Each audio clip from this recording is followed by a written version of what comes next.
Hello everybody, this is Gregory with 5-Minute Catholic Apologetics, where 5 minutes of your time may get you to the divine. Today we're going to talk about the Gospel of Matthew. Now before we begin, let's start with a prayer. Nomine Patris et Filii et Spiritui Sancti. Amen. Gloria Patri et Filio et Spiritui Sancto, suc ut era in principio et nunc et semper et saecula saeculorum. Amen.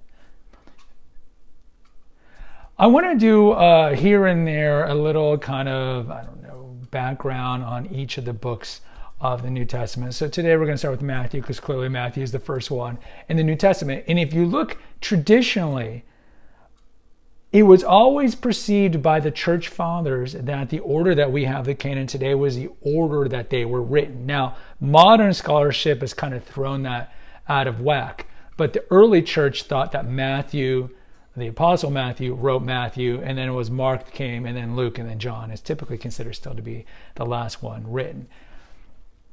If you look at Irenaeus, if you look at Origen, St. John Chrysostom, who's one of my favorite saints, Athanasius and Chrysostom are my two of my favorite saints, St. Augustine, Jerome, they all believe that the tax collector known as Matthew, as one of the apostles, wrote the Gospel of Matthew. Now, modern scholarship kind of debates that.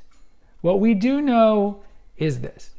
Whoever wrote it was a Jewish Christian. A Jewish Christian who knew Greek pretty well.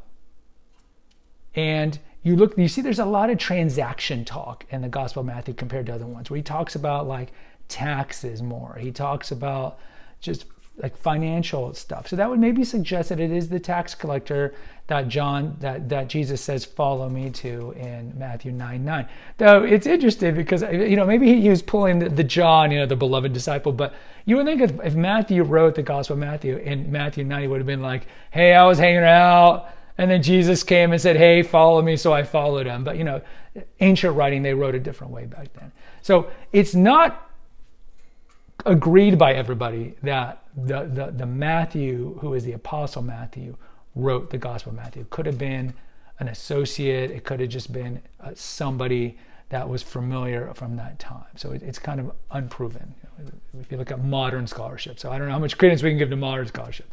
All right. So when was it written? Well, there's a couple of references where Jesus talks about the future destruction of the temple and the fall of Jerusalem.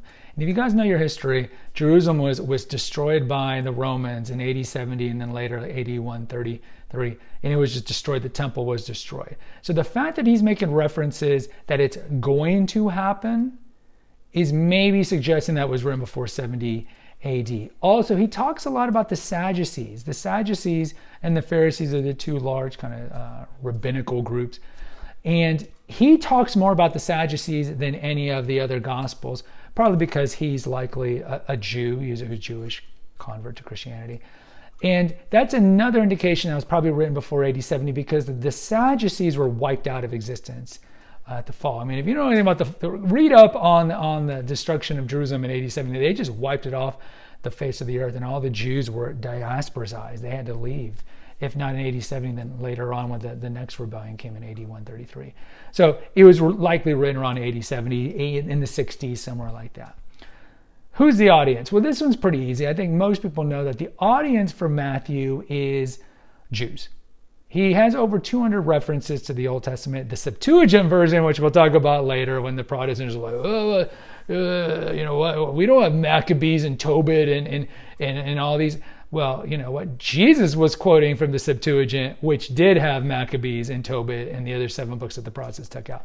But his audience is definitely Jews. And he's trying to kind of push the whole idea that Jesus is the anticipated Messiah. Now, they thought the Messiah was going to be, of course, like a version of David coming with troops and destroying the Romans. So they were kind of thrown off, like, what, this poor guy? They even said, like, isn't this like the son of Joseph, the carpenter? They got that wrong. But Matthew's kind of raison d'etre is to say, this is the Messiah. And that's why he gives a lot of scriptural proofs from the Old Testament that Jesus is the Messiah. Lastly, what's the kind of the big motif in Matthew? Matthew, in all honesty, is my favorite of the Gospels. I just love it because it has a nativity along with Luke, but I just like the way it's written. I think Mark, we'll cover Mark later, is a little too just like, here's the facts, a little too robotic for me. And what I love about Matthew is just the kingdom of heaven kind of theme that's running through it all. And I love that. And also, Matthew's the only one that has Matthew 16, where he's given the keys to Peter. And again, the keys is a reference to First Kings and how the old Davidic line, they would give the prime ministers the keys to bind and unbind. So it makes sense that Matthew would have that, given that Matthew's audience is Jews. But what I really love about Matthew is the Sermon on the Mount. I think it does a better job than Luke on the Sermon on the Mount. I just love that middle spot of like Matthew 5 to 8, where he's talking about fasting and alms, and of course the Beatitudes and the do not be anxious and forgive your enemies. I think that is just great pastoral advice. I just love that sweet spot. But as a whole, it's my favorite. Guys, post in the comments. Let me know what you think of Matthew, which is your favorite gospel. And as always, hit the notification, subscribe, and share button. Share with like-minded people. Until next time, take care, God bless, and pray.